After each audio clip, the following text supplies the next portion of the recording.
Hey, so I started Egghead. Damn. One chapter really summed up 2 videos I've spent a month working on. That's cool. That's fine. I'm still gonna talk about it though. Hello, and welcome back to another week of surprise, One Piece is insanely political. I'm a can of beans, and one thing about me is I'm a history teacher who's pretty bad at history. I can't memorize dates to save my life. I'm about as geographically incompetent as Zoro, and crazy take here, but I don't exactly love war the way most history mansplainers do.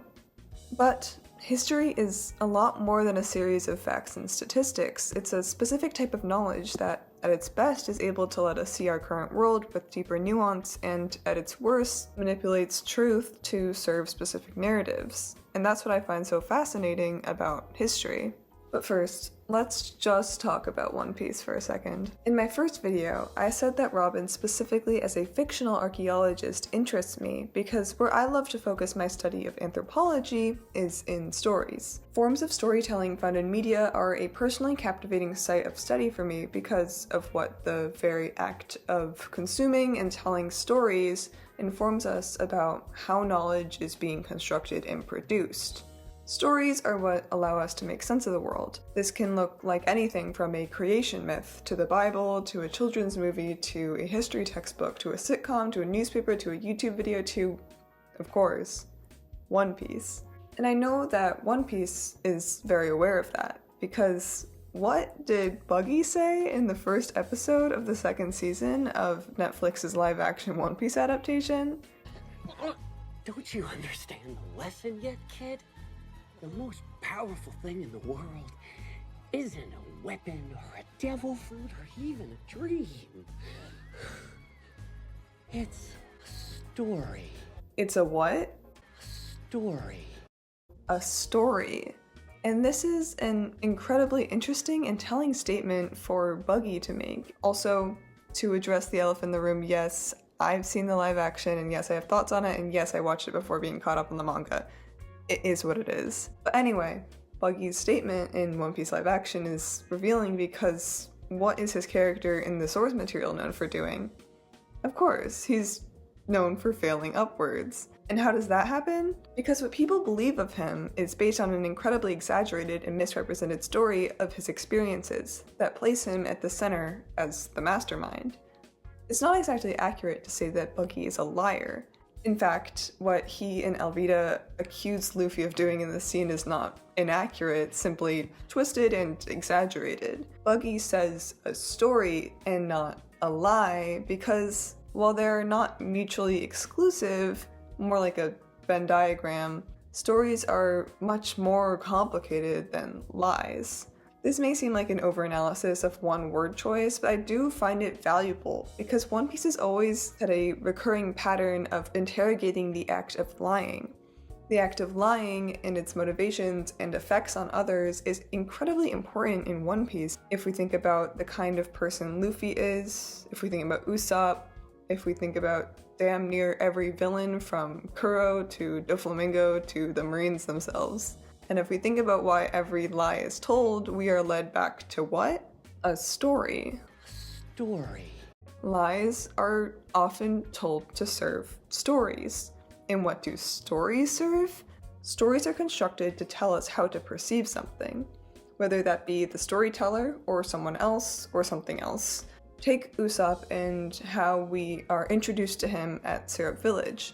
Usopp's lies weave stories that don't necessarily merely aim to affect how somebody sees him, which might be what it looks like on a surface level. Rather, he tells lies with the goal of giving the listener hope, of taming their pain or fear just the littlest bit by creating a world that is fantastical and terrifying but not devoid of hope and joy. Sound familiar? This is precisely why I'm so fascinated by the dissection of stories, be it One Piece or literally anything else, because a story holds immense power. It can change the lens with which we approach our world. Robin, as an archaeologist, also studies stories. The story she studies is a loaded one, and one that I myself am incredibly interested in studying as well. That story takes the form of history, and I think Robin understands history to be a story. to be more complicated than objective fact because she's aware of how it's been manipulated by the world government. So this might be getting convoluted, but I find it so interesting to dissect Robin's relationship with history as a story constructed within the world of One Piece within the framework of One Piece as a story itself.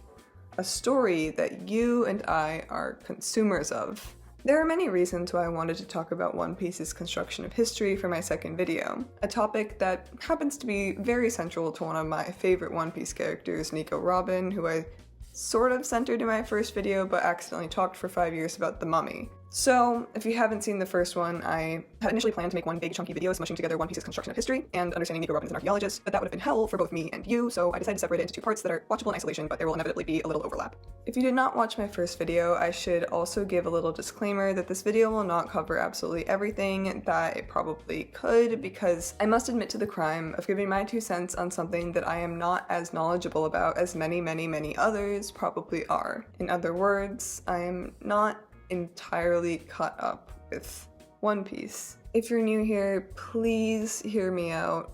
Just to contextualize where I was with One Piece over the course of working on my first couple of videos, I have gone from Fishman Island to Egghead, which is what, like 400 chapters? In other words, I have been actively gaining information as I've been writing, which is maybe a bad idea, but oh well. There will definitely be spoilers up to the beginning of Egghead, though, just to note that. I will also note that I am a manga reader and a manga reader only, at least for a while, because I'm scared of the anime. But I'm really interested in story adaptation just in general, which is why I feel compelled to watch it, maybe? So, we'll see. So anyway, let me know if I have no reading comprehension, or if I'm just a stupid One Piece glazer, or whatever. I just like enjoying things, you know? I bet we hate the Glee Club. Yeah, I guess I just like liking things.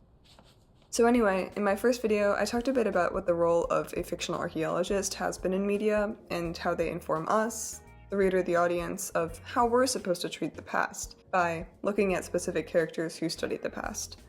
Now, I want to talk more about what exactly is that idea of history in the past that Robin studies, and why I find her perspective so compelling. And similar to the last video, I am not only examining how the complicated construction of history in the world of One Piece holds drastic implications for the One Piece world per se, but rather what it tells us about what the study of history fundamentally should and could be in our own world. And as a disclaimer I made in my previous video that I intend to make in almost every video, so bear with me if you've heard it before. I talk about One Piece as a piece of media that is intertwined with our realities, not because I'm trying to make a comparison or to reduce anything that's obviously so much bigger and infinitely more consequential and atrocious than a fictional story. I talk about it because I believe that storytelling, whether fictional or real, has always served to shape how we see the world beyond such stories.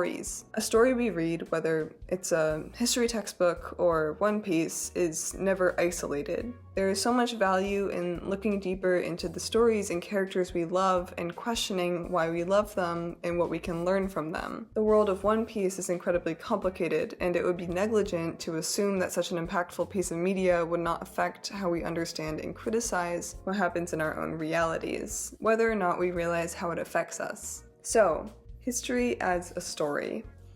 We as human creatures are functionally dependent on stories. There is a reason why in the field of psychology, the ability to construct an autobiographical story has proven to be an integral component of self-sense making for all people, but specifically for young people who are starting to conceptualize their identity and experiences. We learn to make sense of our lived experiences as narratives or stories so that we can assign them thematic cohesion. We inherently want to feel like everything holds a bigger message or reason. The more consistently we can comprehend the narrative of our lives as one that is coherently streamlined, the more secure we feel as ourselves. Thus, it's not surprising that history is often manipulated into a story to satisfy our longing for the security of coherence. Because history is not innately thematically coherent. we create that. We can learn a lot about a collective of people when we examine how they turn history into a story. In historian Benedict Anderson's highly influential 1983 book, Imagine Communities, he asserts that the ability of an individual to attach themselves to an identity is dependent on their willingness to relate,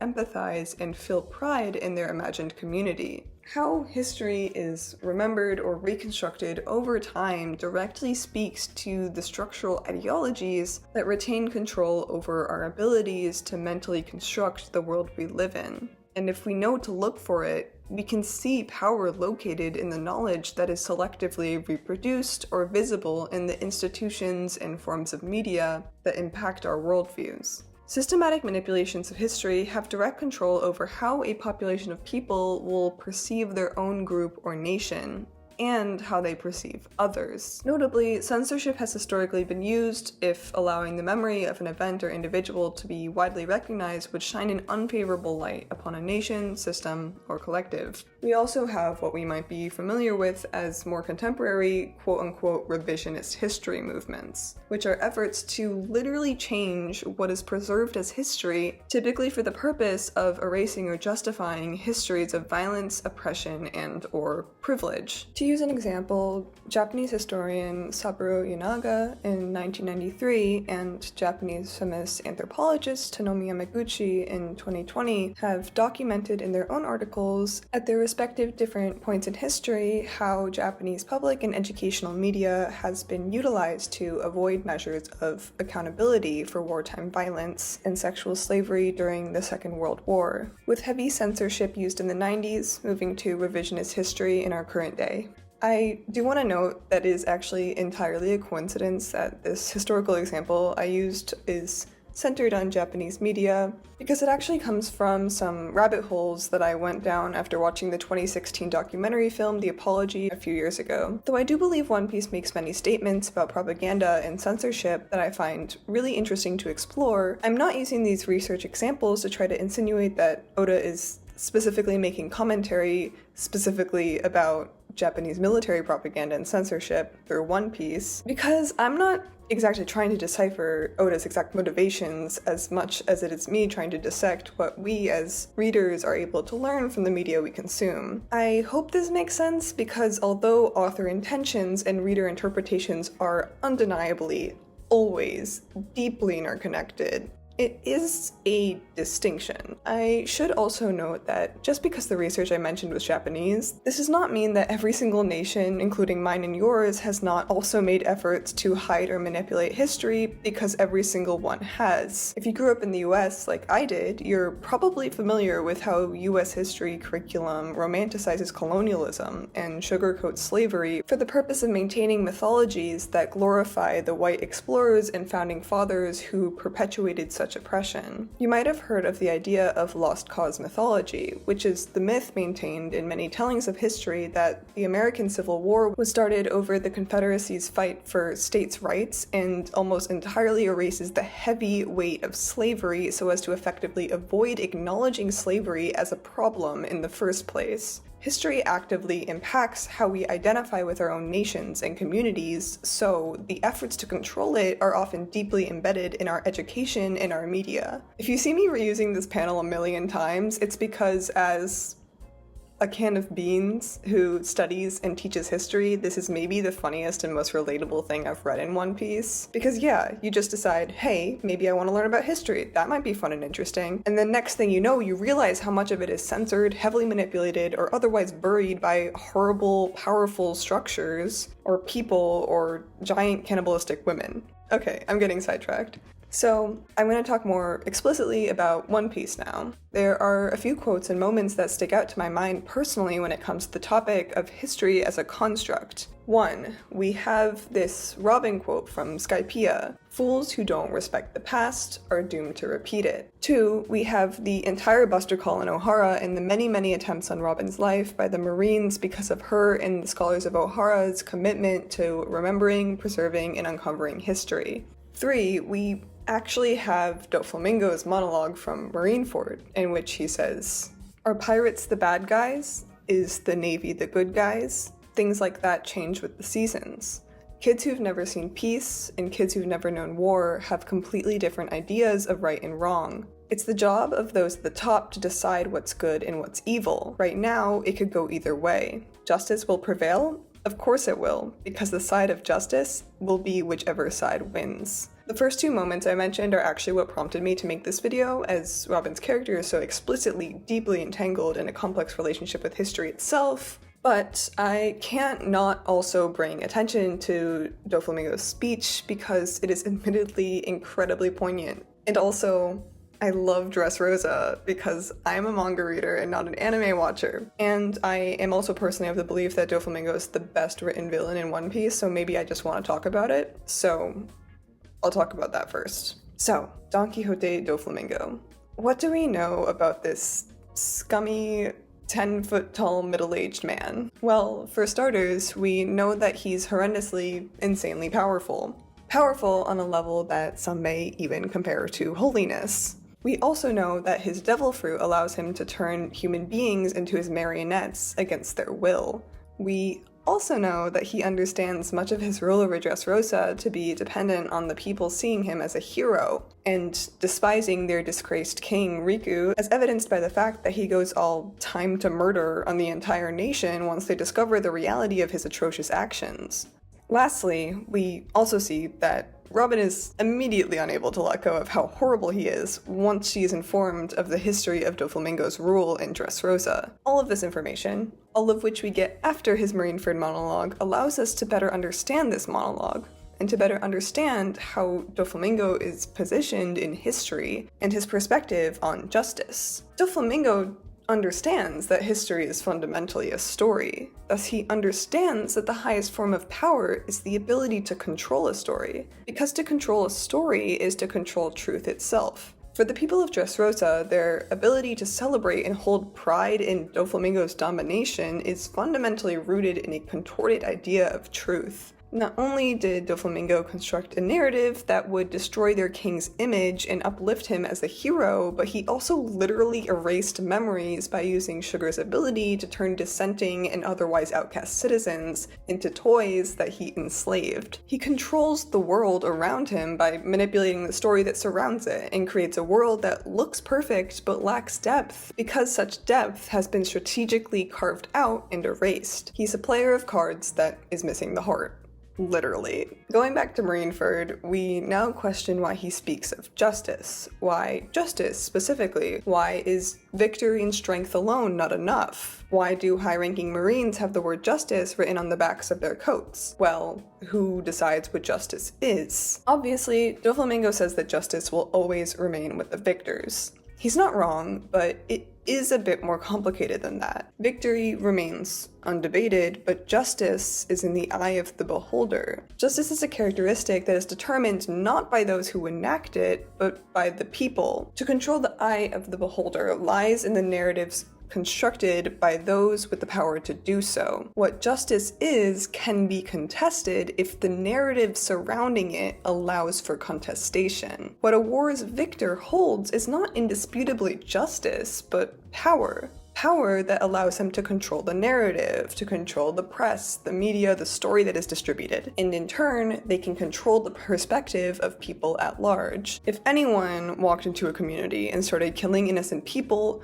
regardless of the amount of power they have, we don't easily see that as just. However, if they craft a narrative, if they pull strings and manipulate the context in which they are killing people to make it look like the killing is justified, they may be seen as just. This can look like anything from careful manipulation and deceit to gaslighting to straight-up denial. Doflamingo's biggest strength as a villain, and this is what the power scalers don't get, probably, is his psychological warfare. It's not exactly Machiavellian, but as evil as we viewers or readers see Doflamingo, he wants to be seen as just, as righteous and superior. He wants people to praise and grovel before him. That's why he goes to such extreme efforts to manipulate the narrative of his rule in Dressrosa, and to retain his warlord status. Justice is constructed through stories. To control a story and to control history is to control truth, which is to control the perceptions of people, which is to control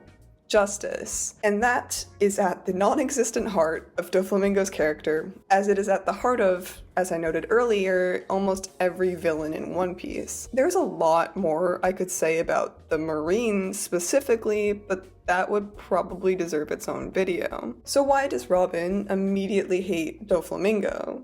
Our answer lies very clearly all the way back in Skypiea. What does Robin say to Yama, one of the divine soldiers, as he destroys the long-preserved ruins throughout their fight? She says, "Fools who don't respect the past are doomed to repeat it." When I first read this statement immediately stood out to me as incredibly interesting. What is interesting about it? Well, it is reminiscent of a similar quote, a very famous one in fact. "Those who forget history are doomed to repeat it," often attributed to the philosopher George Santayana. However, what Robin says here is different. And maybe it's simply a language/translation thing, but I still want to talk about it because it speaks to a lot about what we later learn about Robin. Because even if our takeaways don't directly correlate with author intention, we can still interpret it with our own perspective.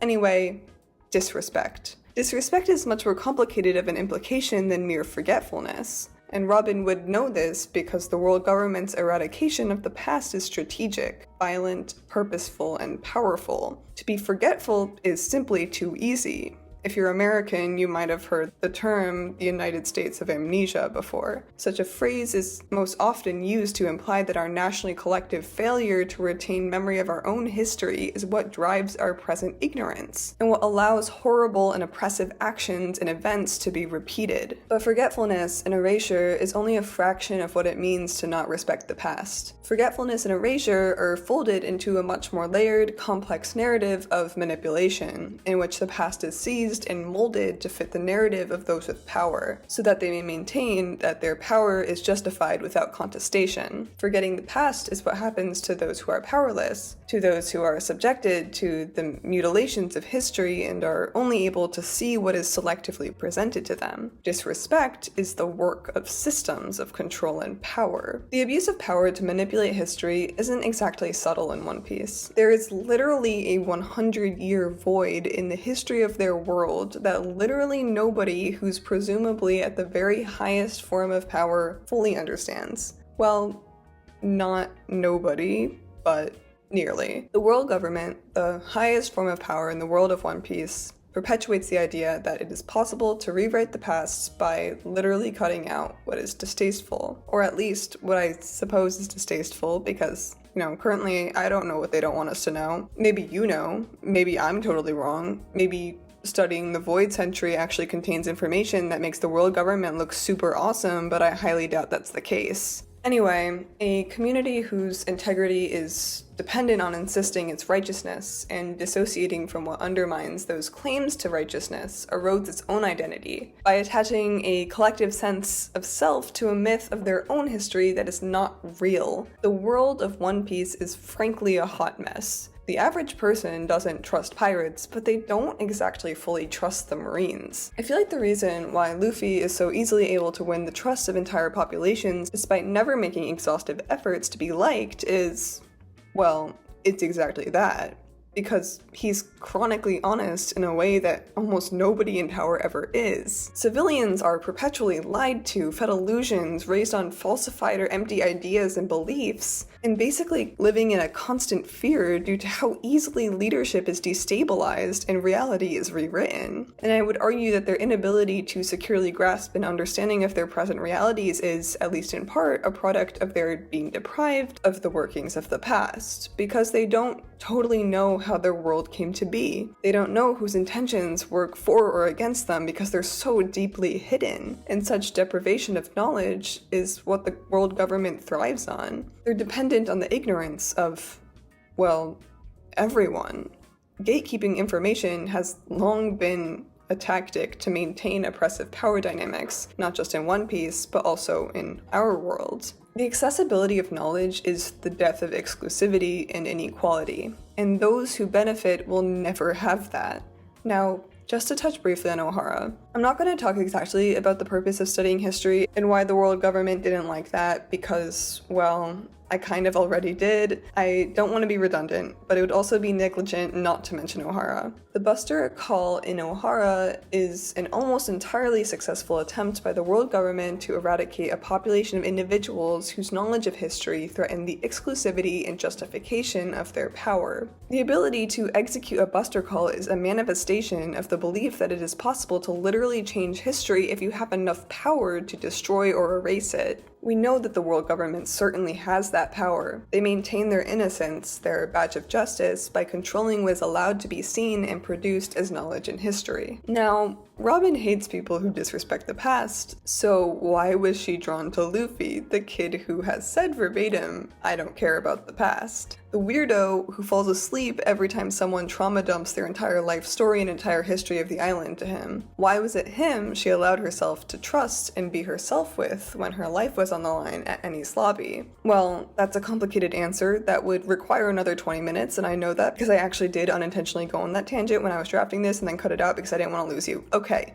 but to skip to the end of it, I kind of already mentioned it already. Luffy does not try to control what others see of either the world or of him. Like, literally this guy is unable to lie. In turn, he's also really good at tuning out the stories others construct and present to him because he trusts what he perceives as the truth. And that makes him so difficult to control. This is not to say that he's always right, but he always sticks to his perspective of reality unconditionally without assuming any need to force it on others. This is why the narratives that the government construct, what they tell him about Robin at Water 7 and Eni's lobby, only bolster his conviction to tear them down for her freedom. And it is in Luffy that Robin sees the safety and freedom to give in fully to the one thing that has haunted her throughout her life.